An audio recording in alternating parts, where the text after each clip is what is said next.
Good afternoon, or maybe it is good morning, depending where you are, because we would love to know your location.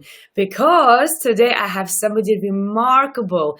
This person went international as well, which I will tell you in a minute all about. But first of all, let me ask you a question.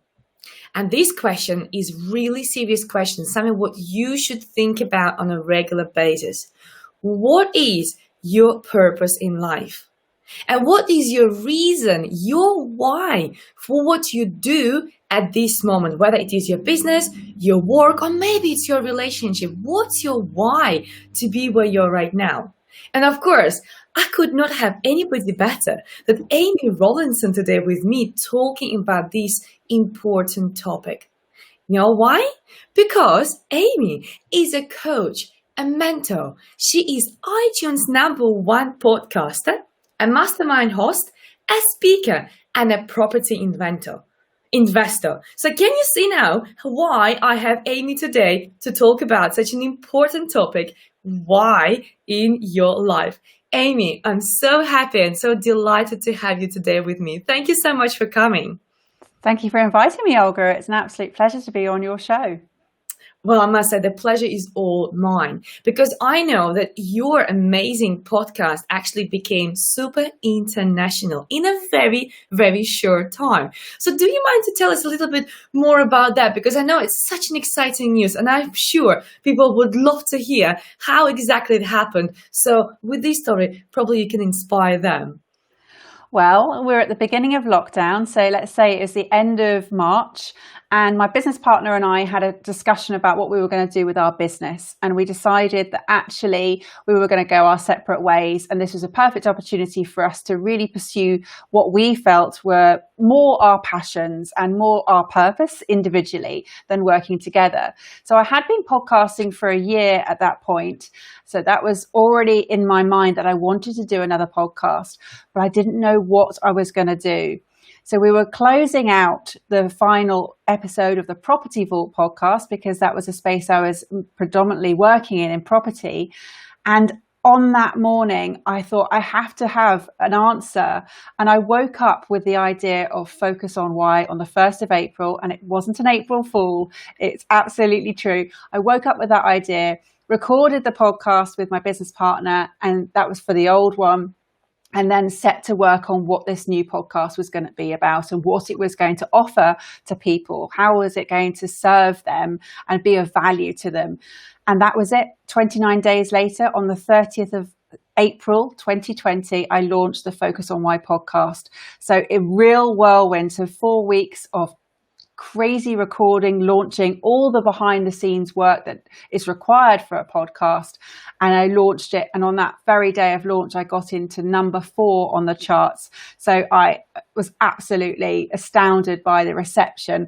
And I was so busy working on getting the podcast out that I forgot to see, or forgot that loads of people would want to come back at me with messages. And I have been inundated, and I love it, don't get me wrong. Every day I receive hundreds and hundreds of messages of saying, I've just listened to this podcast, it's inspired me to now do this. I've just listened to this episode and it's now inspired me to write a book, to do the things that I've always wanted to do.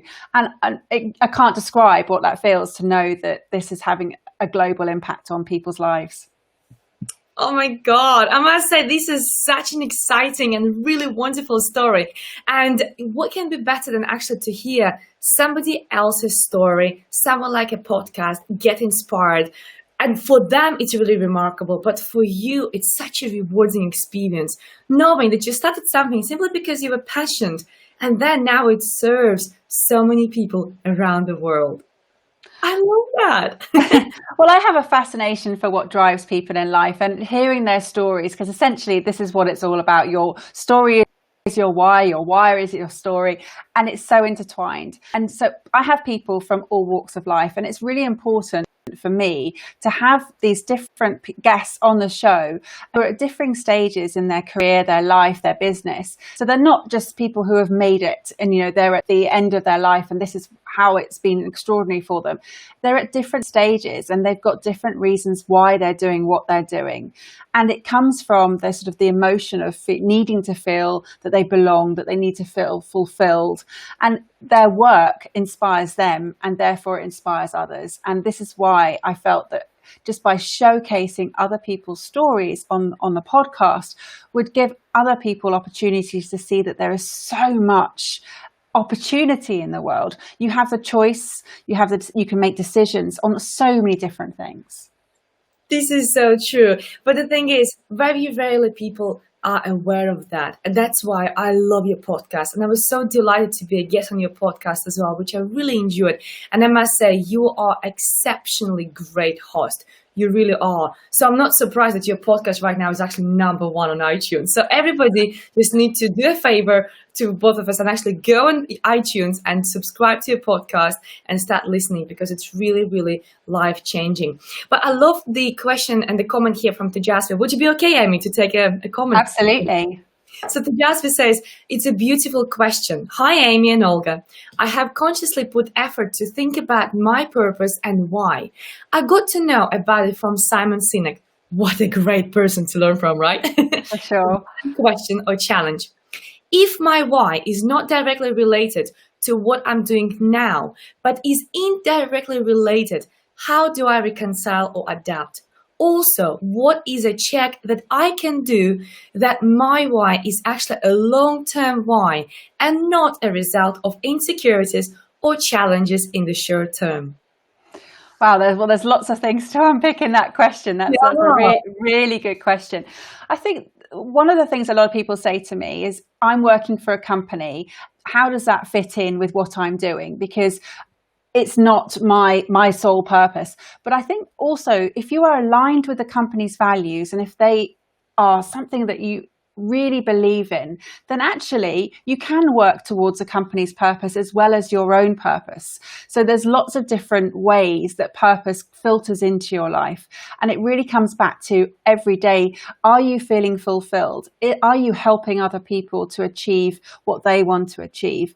And are you feeling that you belong in that environment and that you're valued by where you're working? And I think that those are the questions that if you're looking at, am I doing the right thing on a daily basis? Then yes, I think you what you're saying there is that they can be directly related, but you can also have this overarching, because your goal is never met. Your why, your purpose goes throughout, and it does evolve through your life depending on where you are and what stage you're at. So 100%, challenge what you're doing, and you are a rarity. There are 900 million people in this world who feel that they lack purpose. They have no understanding or what they should be doing. That's a lot of people. I know, and it's so scary when actually you meet somebody, and I'm sure you have this experience on a regular basis, you're a coach as well, who come to you and they say, I don't know what's my purpose. I don't enjoy what I do. I really hate my work. And I honestly, from the bottom of my heart, I feel so sorry for these people, because it can be quite daunting to do something what you really hate for 8, 9, sometimes 10 hours a day. So that's why I think your answer is really spot on. Just challenge yourself and grow and constantly question yourself, constantly go back to, okay, is it serving me now? What can I do in the future? Which is really, really powerful. But Amy, I was just going to say, absolutely. Just discover what you love doing and sort of what the world needs and what you really, really have a great strength for. So what are aligned with your values. So it goes to there's a really good concept called ikigai, and it's by combining your passion with your vocation, with your mission, with your profession. And that way you find out what your values are, what you're really good at, what the world needs, and what you can be paid for. And that all intertwines again into your purpose. But yeah, find a solution to help others and you'll feel fulfilled in life, and that will give you that great warmth inside. Oh, that is so true. And I love the fact how you address the importance of finding what the world needs. Because very often we are really passionate about something, but it's not actually what is on demand. Like, for example, I would be really passionate about cleaning and passionate about Dettol and face masks. But unless you hate COVID-19, that's not really what people need, right? and you can't really sell it. But I have, in my own experience, for example, I'm passionate about photography. But I know that photography, there are so many photographers, right? And it's a really great skill to have. It's really great hobby to have. But is it really serving me at my deepest level? No, I just enjoy it as a hobby. And the thing is, you can't really monetize everything what you enjoy to the level of still keeping the enjoyment. So yes, you will get paid for that, but will you still really enjoy that? I think, though, also, Olga, I mean, you use your photography with your work. You take fantastic photographs and then you use that when your social media posts. So actually, you are using your passion to help you with your profession. That's true, actually. I didn't think about it, but you're so right, actually. Yes, there were a few things which I had to learn how to do in the lighting and like positions and everything else. But you're right, actually. Yes, I do. Okay. Makes sense. You see, and that's why we have Amy today, because she really can answer all your questions, and she's the one to speak to when it comes to purpose and when it comes to your why. But Amy, you know what I love? That actually you mentioned something really, really powerful before we decided to do this show together. You mentioned that everybody has a purpose in life. Do you think it's like a big statement to say, or do you think it's something what we just need to remember and kind of search for that? And what if, because I have these questions very often, yeah, but I'm just a mom. Or yes, but I'm just a wife. People not always can see that purpose. But what do you think about why people need to remember, why they need to know that actually we are built for purpose? Well, if they take that word just a out and they say, I am a wife, how much stronger does that suddenly become? Oh, of course, a lot stronger. Yes. And what is your role in that? What is it that other people are getting out of it? What are you good at? And if you start asking other people around you what your strengths are, you will see that actually you are living with a purpose, but you just don't necessarily recognize it and appreciate it. And that's sort of one of the exercises that you can do, is just ask the people who know you well, what it is they see as your being your main strengths. And then actually you realize that you are doing a lot more in life than you perceive yourself. And I think that everybody does have a purpose, and some people just don't recognize it, and they'll go all through their life sleepwalking and not realizing. And this is what I call the difference between people who live and exist. And it is a cognitive difference to understand that, because a lot of people, you can actually exist, you can function without purpose. And a lot of people in life do. And so it is a decision, and it is a sort of actual conscious decision to work with purpose. That is so true. And it's quite fascinating how once you decide to make that choice, the decision of finding your purpose and following your heart, then your life completely transforms. I mean, Yeah. you can never replace that passion. You can never replace that spark in your eye. You can never replace that energy which you have when you do something with passion, isn't it? Yeah, absolutely. And I think the one thing I want to just stress, I think somebody's mentioned in the comments earlier that they are working for a company, and how does that sort of work, because they are an employee and they're not an entrepreneur, where you can, as an entrepreneur, you can choose to work directly with your purpose. And I think it's really important to understand what that company's mission and what their purpose is, what their why is. Because when you go and work for a company, you can ask them those questions and you can align them with yours and understand whether that company is going to be a right fit for you. And in the same way, when people are recruiting their staff, if they understand what their why, the company why is, and they're asking the right questions of those potential employees, they can speak to them, they can recruit them, they can lead, and they can manage those people, because they will then feel valued, that they understand what their role is. It's clearly defined within the bigger picture. And I think that's where a lot of people don't leave their jobs because of money. They leave it because they feel undervalued. And when they're working with purpose, whether it be their own or their company, they feel valued because they see how they fit within the bigger organization.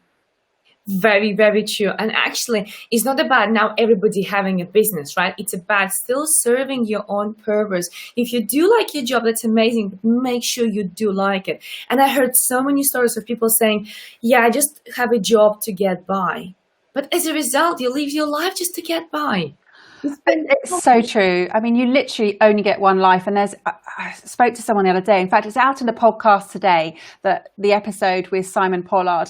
And he went to a particular meeting where they asked them to write down the number 82 and then minus the age they are right now, times it by 365. And that's how many days you have left in life, because the average age is around about 82.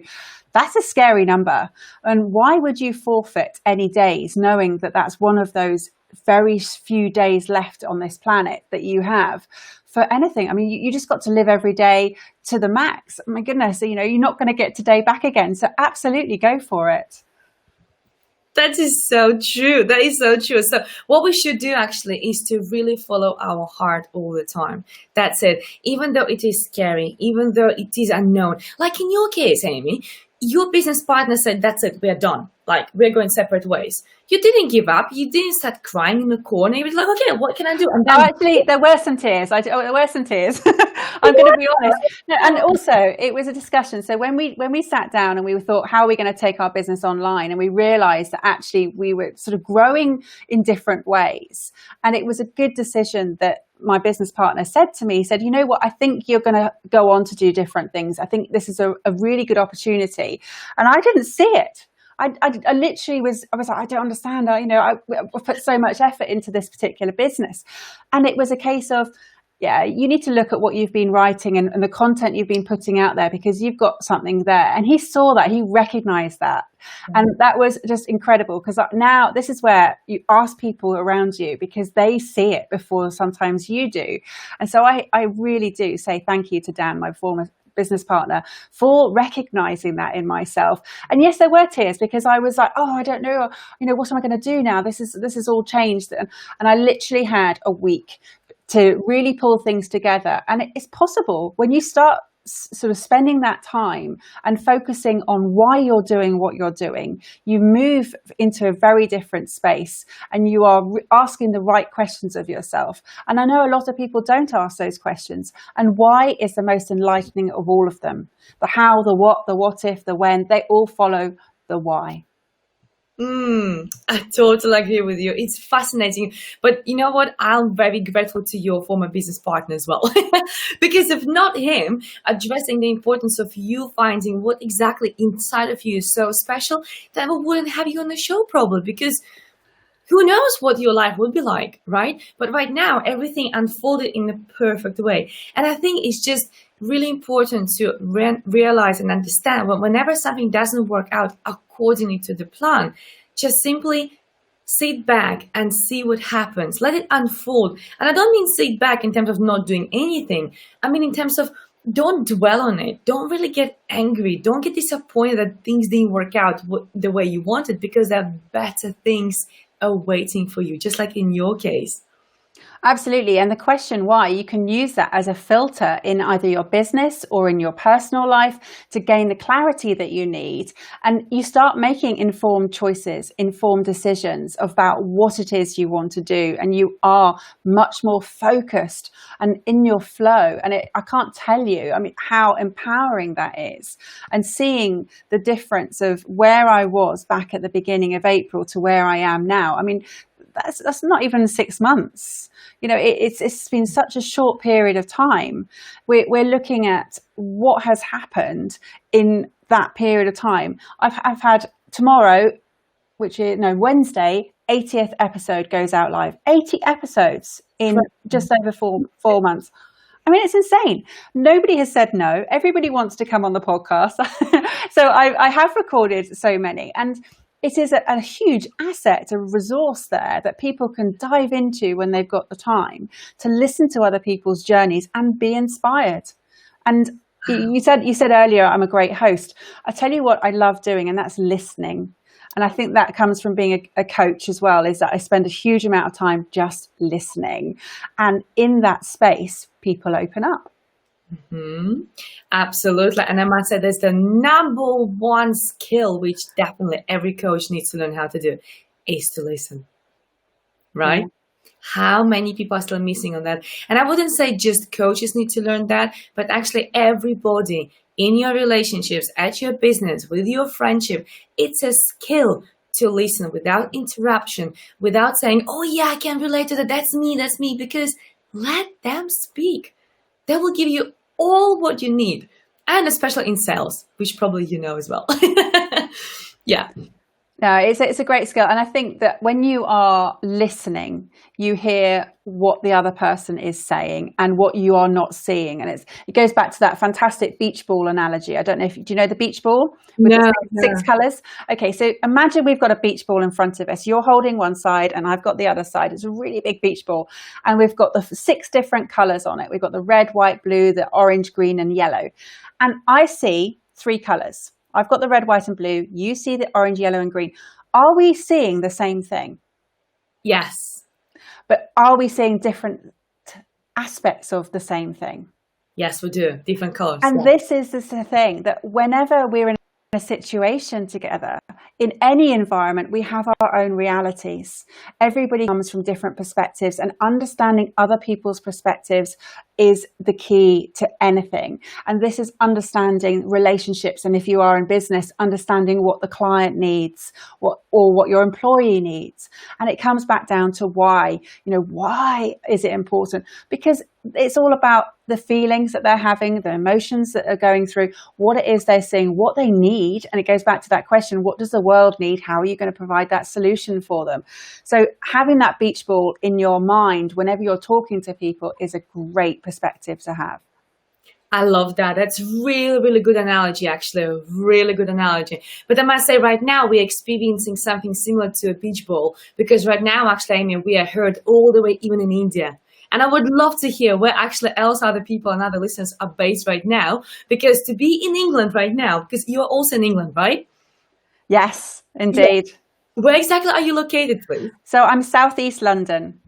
Okay, that's wonderful. And I'm based all the way in Bolshoi, which means we are on one side of the world and India is completely another side of the world, and we still are heard there, which is amazing. Maybe similar to your ball analogy, but yeah, just in terms of geography, really. But it's so important. I think, understanding that you have a global audience now. We are connections. We've never been so connected in this world. And yet at the same time, we've never felt as disconnected. There's so many disconnections as well. And I'm just trying to provide an opportunity for people to become connected. And that is to understand who they are, so they're connecting with themselves. That's very, very true. And they do an amazing job doing that, because people listen to you globally as well, which is remarkable. I think a few months more and you will take completely over the entire globe in the world. I think we have 110 of them. How many? 110 something? 192 countries, I think there are. I just missed a couple of tons. All right, let's move on. Right. We have here actually a great comment from Tajasi.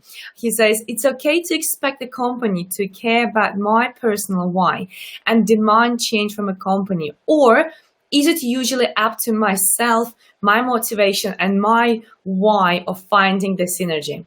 That's an interesting question. What do you think, Amy? Well, I think the company and yourself, we both have equal responsibilities to understand how you can both work to get the best out of both of you. So if you are engaging with your company, they're going to get better outcomes. You're going to be happier because you're delivering what the company wants you to deliver. You're speaking their language, you're in line with their values, and that will be seen from an external perspective.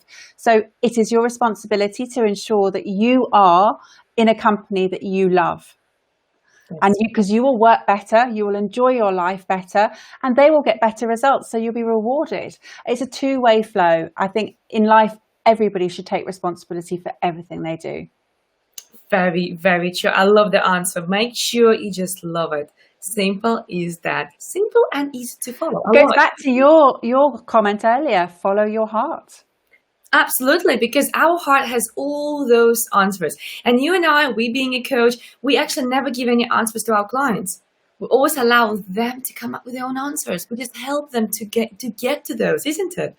Absolutely. This is something that people don't really truly believe me when I say that everybody has the answers within them. They're like, no, I need to seek outer external validation, or I need to find the answers from outside. You already have the answers, but you're just not asking the right questions. There we go. Exactly. Exactly. And with our help, obviously, you can get to those answers which are really deep inside of you, because it's quite easy to get distracted by the noise, by some little observations. Your mind is wandering and you don't have the space to get out of this busy world to go into your inner world, which is still busy with everything. But what we do, we quiet your mind and we get those answers. Yeah. Oh, I think we can speak about coaching forever. Just, just to give some examples, because don't want to leave people hanging. The questions that you could ask yourself is, what could I do to do better? How can I grow? And what else can I do here? What are the opportunities, not the problems? What is it that I'm not seeing? That's a great question. Yeah, I love that. Amy, I would like to add here one more question, which I know probably will not resonate with everybody, but it's quite powerful to ask. And it can be asked in terms of any industry, any area of life, any time. I like to ask the question, if that will be your child in this situation, what would you want them to do? And what's remarkable, whether it is relationship question or it is a business question, it is a job question, people always have all those answers for their children. Oh no, that for my daughter, I would never want her to be in this relationship. Well, the same for you. That's a great question. I'll add that to my list. I like to ask that because I think it's quite remarkable how, we always want to have the best for our children, and very often people would neglect themselves. But when you put them on a spot and you say, that will be your child in this situation, somehow randomly, the answer is always there. It's really remarkable. So yeah, that's quite interesting question. But actually, Amy, I have really wonderful comment here about you. Are you ready for this testimonial? Go. So the Jasper says, just check yours podcast out. She's a celebrity. Wow. Amazing ratings, and looks like she grew so fast. Congratulations, Amy. Oh, thank you so much. That was a lovely thing to say. That really has made my day. And yes, it did grow very fast, because at the time when I launched it, everybody was in lockdown in the UK. And I know there were staggered lockdowns across the world.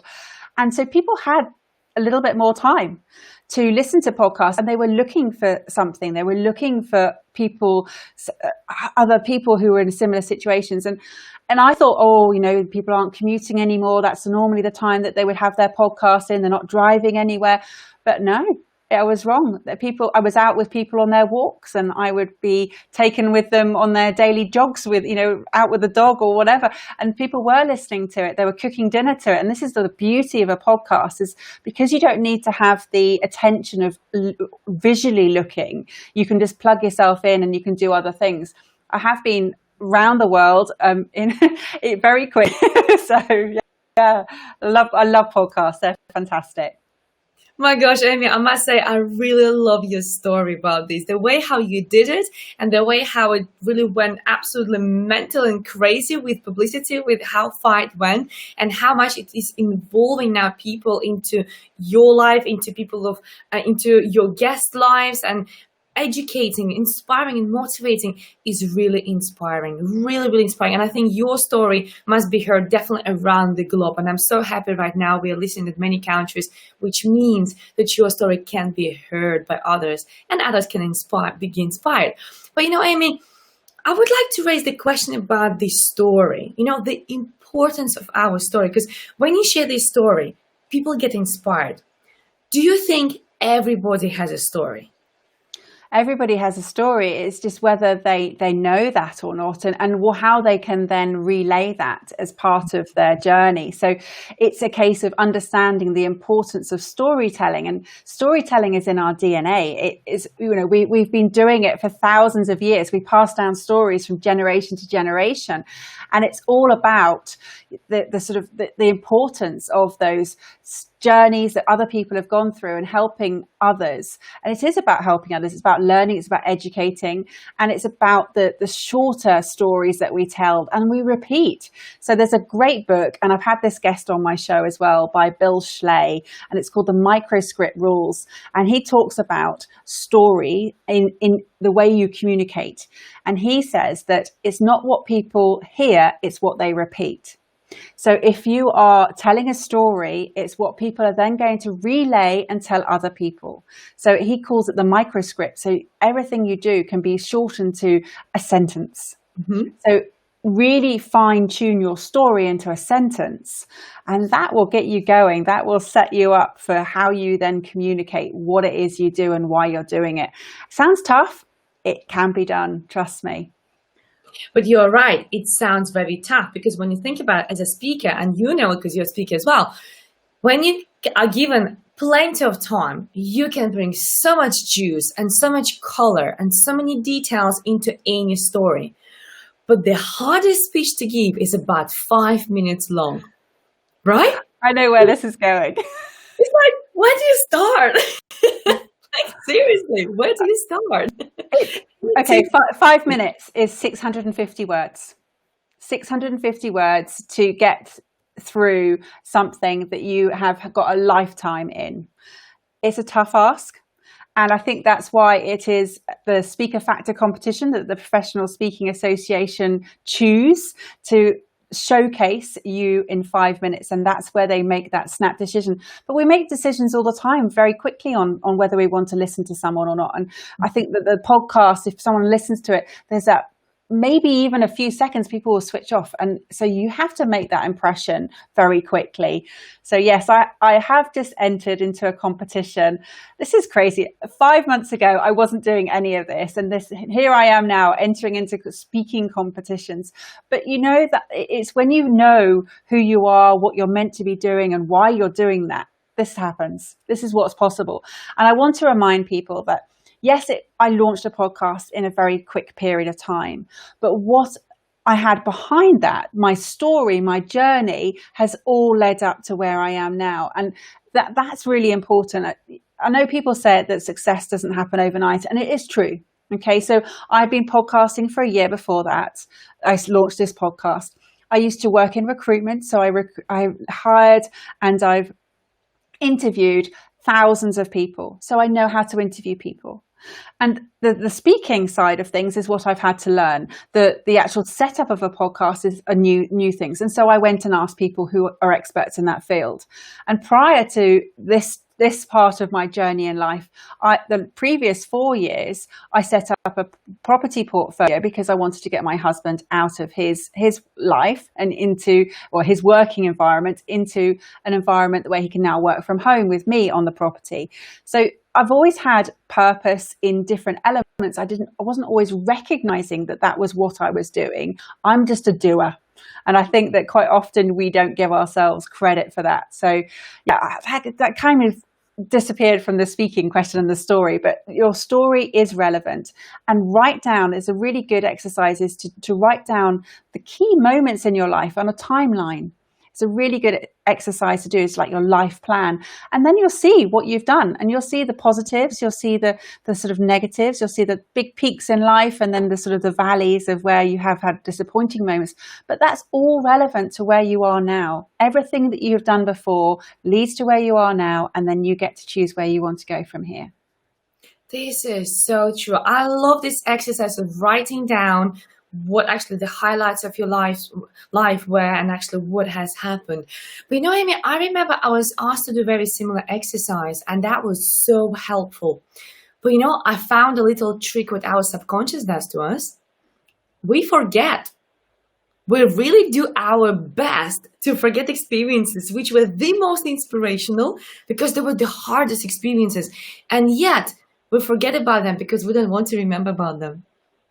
Oh, that's true. Okay, so there's lots of things that we do in life. We distort, we generalize, and we delete. It's NLP. I don't know if your guests have heard of NLP, which is neuro-linguistic programming, but our brain can only take on so much information. And every sort of second, we have 2 million pieces of information, but we only retain around about 50 through all the different senses. So that means that our reticular activating system is deleting, generalizing, and distorting information to fit into little filing cabinets that we have to sort of, and they all get put into similar experiences. So actually our memory and our mind is constantly sort of filtering things for us. And some of it's not true, which I find fascinating. It's just not true, but it is your reality with the information you have at that moment in time. And quite a lot of things that you may have stored from when you were younger may not be serving you anymore, but you may still have coping mechanisms and limiting beliefs around that. So there's a lot of things that you can do to get rid of, lots of exercises that you can help say, how does that serve me anymore? Is that actually true? No. Okay, this is my new mantra. I'm going to say this instead. And this is where I thought, who am I? Who am I to put a podcast out? There's a million podcasts out there. Why would someone want to listen to mine? Doesn't matter. I had something to say. I wanted to say it, stepped out of my comfort zone, did it. Look what happened. People did want to hear it. They have wanted to be on the show. They have wanted to say how inspired they've been. What would, if I'd allowed myself to think from that position of who am I to do this? It wouldn't have existed. So this is where be bold, get out there and do the things you want to do and make sure you're doing it with purpose and that you understand and you focus on why you're doing it.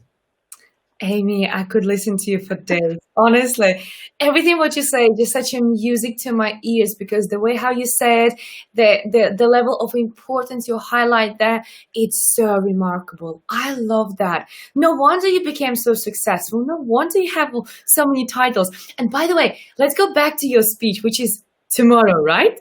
It is, yes. So everybody, let's wish Amy a really good luck. I'm sure you're going to smash it. I'm sure you're going to be selected as the winner of the showcase. And I'm sure you're going to be speaking in that case in October, right? Well, I'm up against some very, very good competition and I wish them all the best too. And, you know, it doesn't matter whether I win. And I know that sounds so cliche to say that because I've already won in my own mind just by entering it. Yes. That was a big step for me. And tomorrow evening, when I'm doing this particular talk, 5 minutes it is, I will be there and I will be standing in front of my computer because it's via Zoom. And I will be speaking to those people with such passion and energy and just pure delight that I have got myself into that space that I feel like that is the winning position to be in anyway. Wow. And it truly is. It truly is because the biggest win we can have is over our own insecurities, over our own fears and some of what was holding us back, those gremlins, those demons, right, which are inside of us. So I'm so proud of you and I wish you all the best. So everybody, please let's wish Amy a really, really good luck because I know she will smash it. I know, but still, let's keep the fingers crossed, right? Thank you, Olga. That's wonderful. But actually, I have a question here from Tejasvi, if that's all right. So he says he had to rush to a meeting, which is understandable. Yes, you are busy. But the question is, how does she, as in you, Amy, shortlist guests and what is the pitch for the guests she interviews? That's a really interesting question, actually. So, Amy, what's your secret? So I've been looking for people from different walks of life. So a lot of the people that I've approached have been people that have inspired me in some way. And I've known them, they're in my network. And then other people have approached me. They then have to sort of say what value they're going to be offering to the audience, what their experience will help others to be empowered, inspired, and motivated to take action, because that is the core thing. I want people to take action. I want them to stop sleepwalking in life, and I want them to move on with purpose. So I had majority of the people I already know, they're in my network, but then I have had other people approach me, and those are the people where I've had a quick chat with them via Zoom and just sort of talk to them about what it is they would like to say, and then I feel I make the judgment there and then whether they're suitable. So that's how I filter my guests. Oh, how wonderful. It's good to know. It's good to know. I remember our chat and then we recorded the session, which was amazing. But as I said, yes, you're a really remarkable host. So that's why I'm not even surprised that your podcast is doing so well. And I know you're going to do even better for sure. It's only been so young. So let's give it some time. Gosh, it's going to overtake any other podcast in the world. That's the mission. I mean, seriously, 900 million people are living a life that lack purpose, according to a study done back in 2016. And that's a lot of people. So I know that I've got a big target audience here. I need to persuade people to listen to the podcast, to then make the decisions and choices and take the action. So that is my mission. It's not quite the billion that you have. It is 900 million. And I'm sure, Amy, you will actually overachieve it in no time. So everybody who's watching us right now, whether it is a Facebook, YouTube, or LinkedIn, please do make sure you share this message with other people whom you know, especially if they need to know their why, if they are working on their purpose, they can't really get to that. So please make sure you share this video, because under the video I already posted links to Amy's podcast and also other social media of Amy, so people can connect with Amy and learn from her, because she is such a superstar. And Amy, it was such a pleasure to have you today on my show. Thank you so much for coming today. Oh, it's been a pleasure. It's gone so quickly. My goodness, how did 40 minutes just disappear like that? And I know. yeah, please download, subscribe to the podcast, and leave a review, a 5-star review if you enjoy it and you get value out of it. That would be fantastic. And connect with me on LinkedIn and Instagram and Facebook, because I will respond to you. I would love to hear what you have listened to, what changes you're going to make to your life as a result of listening to the podcast. How wonderful. And I'll make sure that all the details to connect with you actually will be posted below the video on all platforms where the video will be shared. So thank you so much, Amy, for being today with us. Thank you for your value. Everything what you shared was so spot on. As I said, I could talk to you for hours and hours and hours, because we have so much in common. Your energy is great, and you just have such a wonderful vibration around you, which is perfect.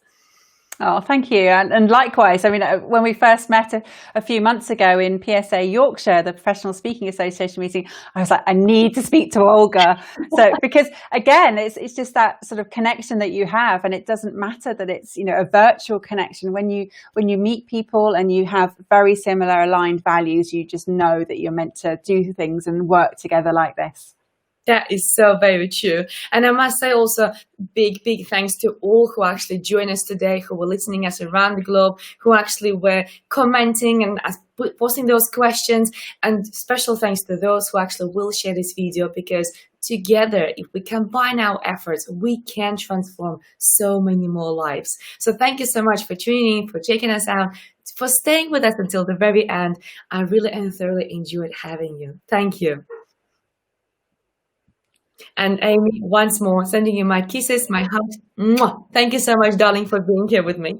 Thank you, Olga. And again, thank you to everyone who's tuned in. Thank you. Bye-bye, everybody.